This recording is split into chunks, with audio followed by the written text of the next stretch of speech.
Hozir siz bilan bir texnika bo'lishaman. Buning uchun bor yo'g'i niyat va bir stakan suv kerak bo'ladi. Hammamiz bilamizki, suvning strukturasi biz aytgan yaxshi yoki yomon so'zlarga qarab o'zgaradi. Bu ilm-fan bilan isbotlangan. Agar kuningiz xayrli o'tishini yoki kechasi uyqungiz tinch bo'lishini xohlasangiz, stakandagi suvga ushbu 3 og'iz so'zni ayting. Birinchi so'z. Ushbu so'z tanamdagi har bir hujayraga yetib borib, Allohning shartsiz, cheksiz muhabbati va mo'l-ko'lligiga to'ldirilsin. Ikkinchi so'z. Ushbu so'z tanamdagi har bir hujayra va asab tolalarini yoshartirsin. Uchinchi so'z, ushbu suvning har bir tomchisi tanamdagi og'riqlarni, negativ fikrlarni va negativ programmalarni yuvib tashlasin. Ushbu 3 ta so'zni qaytarib bo'lgach, o'rindiqqa o'tiring, bismillahni aytib, o'ng qo'lingiz bilan suvni iching. Bu suv sizning niyatingiz va energiyangiz bilan ishlaydigan ajoyib texnikadir va bu texnikani har kuni qaytarishni odat qiling.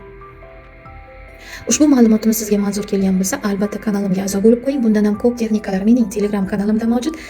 Telegram kanalim linkini opisiyadan topishingiz mumkin. Topa olmasangiz, direkt orqali orzu so'zini yozib qoldiring.